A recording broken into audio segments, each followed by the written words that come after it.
Immagina di essere un re. Non un re qualunque. Sei il re di Sparta. Hai trascorso tutta la tua vita ad addestrarti a combattere, a sopravvivere, a vincere.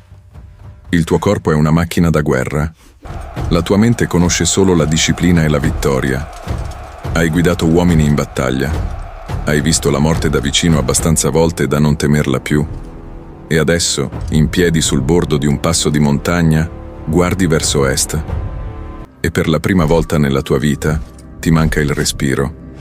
Non per paura, per qualcosa che non hai ancora un nome per descrivere. Qualcosa che i greci chiamavano aporia, l'assenza totale di una via d'uscita, perché quello che vedi davanti a te non è un esercito, è un orizzonte che si muove, un oceano umano che avanza verso di te, che riempie le valli, che oscura il sole con il fumo dei loro accampamenti, che fa tremare la terra con il solo peso dei suoi passi. Ricorda questo numero, 15, perché tutto quello che accadde in quei 3 giorni, la resistenza, la tattica, la scelta, il modo in cui la storia dell'Occidente fu cambiata per sempre, dipese interamente da quel numero. Alla fine di questo video capirai perché 15 metri di pietra calcarea valgono più di 100.000 soldati. Si stima che l'esercito persiano guidato da Serseprino nella campagna del 480 a.C. contasse tra i 100.000 e i 300.000 uomini. I numeri esatti sono ancora dibattuti dagli storici, ma su un punto tutte le fonti concordano. Era il più grande esercito che il mondo greco avesse mai visto. Erodoto, nella sua tradizione narrativa di tendenza amplificatrice, scrive nelle storie che quando i persiani bevevano dall'acqua dei fiumi, i fiumi si abbassavano. E tu, Leonida, re di Sparta, hai 300 uomini e 700 altri che hanno scelto di morire con te. Dimentica il film di Zack Snyder. Dimentica le figure muscolose in costume minimo che combattono in slow motion su sfondi digitali. Dimentica gli urli, le pose plastiche, la retorica del sacrificio eroico così come Hollywood l'ha costruita. Quella è narrativa commerciale pensata per vendere biglietti, non per raccontare cosa accadde davvero in quei 3 giorni di agosto del 480 a.C. sulle Termopili. Quello che accadde davvero era qualcosa di molto più freddo, molto più calcolato e molto più straordinario della versione cinematografica. Oggi, su Italia Nascosta, non racconteremo una storia di eroi. Racconteremo una storia di ingegneria tattica, di psicologia militare e di una scelta che cambiò la storia dell'Occidente. La vivremo dal lato di chi la combatté, perché la vera dimensione di quello che accadde alle Termopili si capisce solo quando sei dentro, quando il passo è stretto intorno a te e l'onda non si ferma. E per capirlo, bisogna prima capire perché Leonida scelse quel luogo. Le Termopili, in greco antico, significano porte calde. Il nome viene dalle sorgenti sulfuree che emergevano dalle rocce vicine. Ma ciò che rese quel passo militarmente cruciale non era il calore dell'acqua, era la sua geometria. Il passo delle Termopili nel 480 a.C. era nel suo punto più stretto largo appena 15 metri. 15 metri, meno della larghezza di una strada urbana moderna. Da un lato, la montagna del Callidromo si alzava quasi verticalmente. Dall'altro, il golfo Maliaco scendeva ripido verso il mare. Non c'era spazio per aggirare. Non c'era spazio per la cavalleria persiana, che era il motore principale della loro forza militare. Non c'era spazio per il numero. Leonida non aveva scelto le Termopili perché era coraggioso, le aveva scelte perché era un ingegnere militare di straordinaria competenza. Aveva identificato l'unico punto geografico in Grecia dove 300 uomini potevano rendere irrilevante un esercito di centinaia di migliaia, dove la superiorità numerica diventava non solo inutile, ma attivamente controproducente, un corridoio che poteva essere riempito soltanto da un uomo alla volta. Ma la geometria del passo era solo la metà del calcolo. L'altra metà era qualcosa che Serse non avrebbe capito nemmeno quando tutto fosse finito. Perché il vero segreto delle Termopili non era lo spazio, era ciò che Leonida aveva portato dentro quello spazio. Lo oplite spartano, il soldato di fanteria pesante, Combatteva all'interno di una struttura chiamata Falange. Non era una folla di guerrieri, era una macchina compatta, una struttura interconnessa in cui ogni uomo copriva con il proprio scudo non solo se stesso, ma il fianco destro del compagno alla sua sinistra. Ogni passo sincronizzato, ogni movimento collettivo, ogni colpo parte di uno schema ripetuto migliaia di volte nell'addestramento fino a diventare riflesso puro. All'interno del passo delle Termopili, quella falange era quasi impossibile da sfondare con la forza bruta. I persiani erano guerrieri validi, molti di loro veterani di decine di campagne, ma combattevano con stili e formazioni diversi tra loro, addestramenti eterogenei, lingue diverse.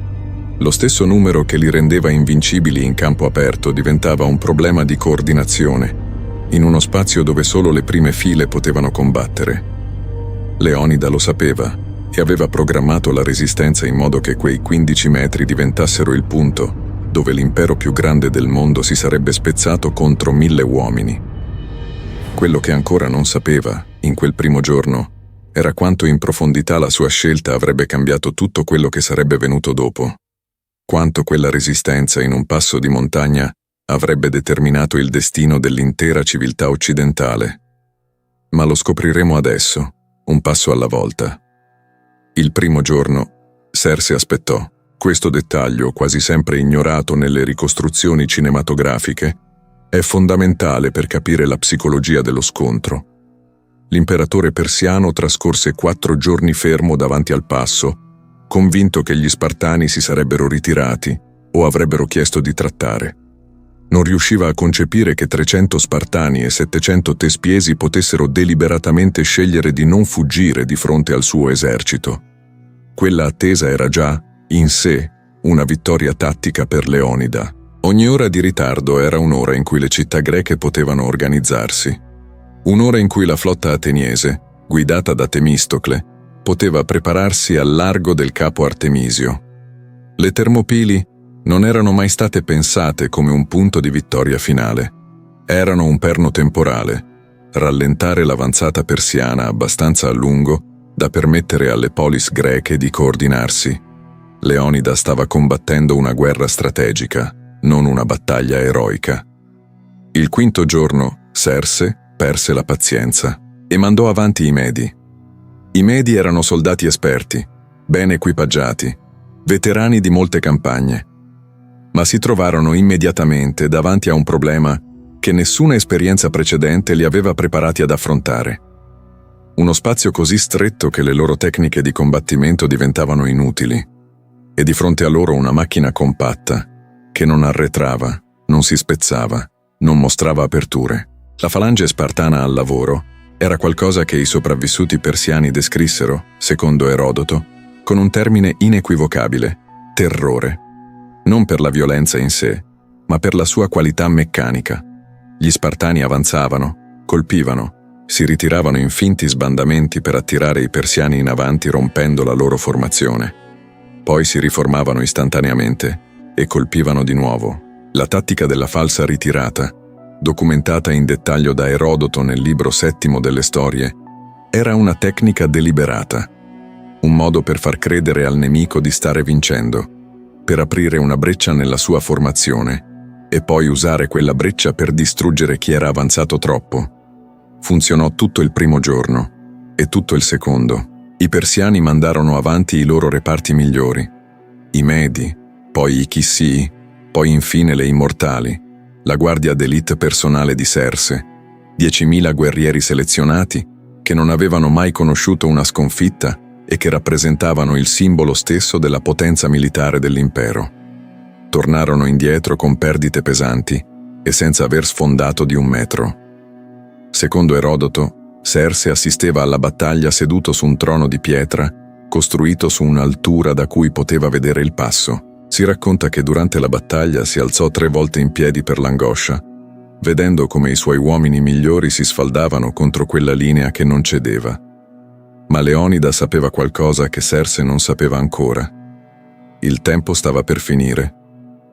Non per la stanchezza dei suoi uomini, non per le perdite, ma per qualcosa che nessuna competenza tattica, Nessuna intelligenza strategica, nessuna scelta di terreno poteva controllare. Un traditore. Efialte di Malide, il cui nome è diventato in greco moderno il termine stesso per indicare un incubo, era un pastore locale che conosceva un sentiero di montagna, un percorso stretto e dimenticato che scavalcava il Callidromo e usciva alle spalle delle linee greche. Motivato, secondo le fonti, dal desiderio di una ricompensa persiana, indicò il percorso agli esploratori di Serse la notte del secondo giorno. Leonida apprese dell'aggiramento prima dell'alba del terzo giorno, e qui si trova forse il momento più straordinario e meno compreso dell'intera battaglia. Leonida aveva una scelta reale: ritirarsi con tutti i suoi uomini, preservare la forza greca, combattere in un'altra posizione. Era un'opzione militarmente razionale. Le Termopili avevano già assolto la loro funzione di rallentamento. 2 giorni erano stati guadagnati. Invece, congedò la maggior parte degli alleati greci, trattenne 300 Spartani, 700 Tespiesi, che, esattamente come gli Spartani, rifiutarono volontariamente di partire. La loro scelta non fu meno consapevole, non fu meno lucida, non fu meno deliberata, e 400 Tebani, questi ultimi secondo alcune fonti trattenuti come ostaggi. Il nocciolo duro della resistenza finale era, nella sostanza, poco più di 1000 uomini. La domanda che gli storici dibattono ancora oggi è: perché? Le risposte più fondate non parlano di fatalismo mistico o di eroismo cieco. Parlano di una scelta strategica consapevole, una retroguardia sacrificale che coprisse la ritirata delle forze alleate e, cosa più importante, che inviasse all'intera Grecia un messaggio politico e psicologico impossibile da ignorare. Se Sparta fuggiva, la resistenza greca collassava moralmente. Se Sparta moriva in piedi, ogni città greca doveva scegliere da che parte stare. Leonida stava combattendo ancora, solo che adesso il campo di battaglia era la mente delle polis greche, non il passo delle Termopili. Il terzo giorno stava per cominciare, e quello che accadde in quel terzo giorno è la parte della storia che più raramente viene raccontata. L'alba del terzo giorno fu silenziosa. Gli uomini rimasti con Leonida sapevano già. Non c'erano discorsi, secondo le fonti. Non c'era retorica. Gli Spartani consumarono il loro ultimo pasto con la stessa precisione con cui avevano fatto ogni altra cosa in quella settimana. Con ordine, con disciplina, senza sprecare energia in gesti inutili. Accanto a loro, i 700 Tespiesi fecero lo stesso. Questi uomini non erano spartani. Non avevano la stessa tradizione, lo stesso addestramento, la stessa cultura del sacrificio codificata in ogni aspetto della vita cittadina.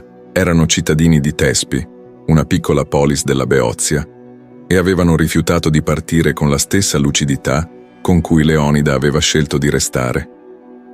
La storia ha spesso dimenticato i Tespiesi. Questo Roteiro non lo farà. Erodoto tramanda un aneddoto che, anche se non verificabile nei dettagli, è coerente con tutto ciò che sappiamo sulla cultura spartana. Un soldato persiano avrebbe detto agli Spartani che le frecce persiane erano così numerose da oscurare il sole, e uno spartano, si dice di Enece, avrebbe risposto: «Ottimo, combatteremo all'ombra». Non era bravado, era una risposta tattica. Combattere all'ombra, in uno spazio stretto, contro arcieri, era effettivamente meno pericoloso che combattere alla luce diretta in campo aperto. Era una battuta che conteneva ragionamento militare, esattamente il tipo di pensiero che aveva guidato ogni scelta di Leonida dall'inizio. Leonida guidò i suoi uomini fuori dal passo, in una mossa che le fonti antiche e gli studi militari moderni concordano nell'interpretare come offensiva deliberata.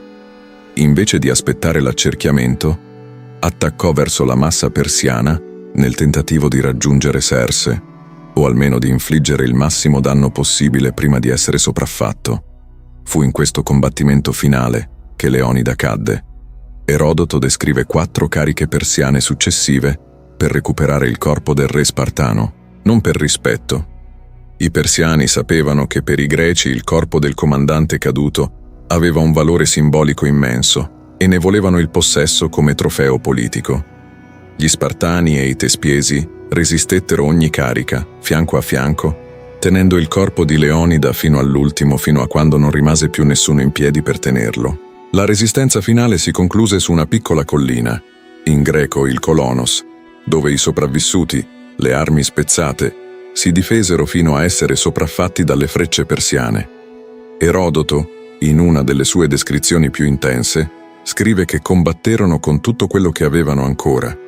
L'esercito più grande del mondo antico aveva impiegato 3 giorni e perdite ingenti per attraversare un passo di 15 metri. Ma quello che accadde dopo è la parte che giustifica tutto. La resistenza alle Termopili non fu militarmente inutile.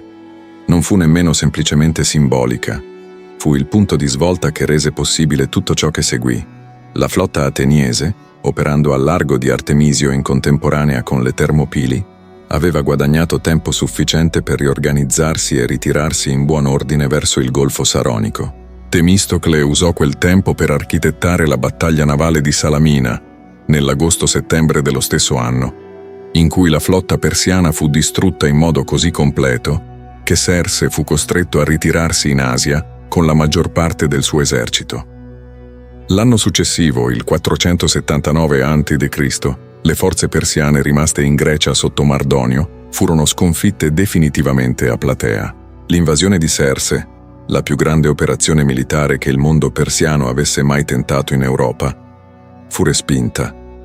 E il punto d'inizio di quella catena di eventi era un passo stretto di montagna e 1000 uomini che avevano deciso di non muoversi. Quel re che all'inizio di questa storia aveva guardato verso est e aveva perso il respiro per qualcosa che la sua lingua non sapeva ancora nominare, alla fine lo aveva capito. Quello che aveva sentito non era la presenza del pericolo, era il riconoscimento istintivo di un piano dentro un piano. Lui era allo stesso tempo il comandante di quella resistenza e il materiale con cui essa era costruita. Aveva capito che la sua morte non era la fine del calcolo. Era parte del calcolo, forse la parte più importante. E i 700 Tespiesi che avevano scelto di restare accanto a lui avevano capito la stessa cosa, ciascuno con la propria lingua, ciascuno con la propria storia, ciascuno senza il nome di Sparta a giustificare la scelta. La tradizione storiografica occidentale ha spesso ridotto le Termopili a un simbolo di sacrificio eroico fine a se stesso, ma la lettura militare più attenta restituisce qualcosa di più complesso e più grande. Non una morte gloriosa cercata per orgoglio, ma una scelta strategica fredda, calcolata, che accettava il sacrificio di 1000 vite come costo razionale per salvare la civiltà greca. 300 Spartani, 700 Tespiesi, 400 Tebani, 1000 uomini, 15 metri di pietra calcarea, 3 giorni. 15 metri che cambiarono la storia dell'Occidente. Se questa rilettura delle Termopili ha cambiato il modo in cui guardi a quella battaglia, condividi questo video con chi ama la storia vera. Scrivi nei commenti cosa ti ha colpito di più: la geometria del passo, la scelta di Leonida al terzo giorno, o la storia dei Tespiesi che nessuno racconta. Questo è il mondo di Italia Nascosta, dove la storia smette di essere leggenda e mostra il suo volto più crudo.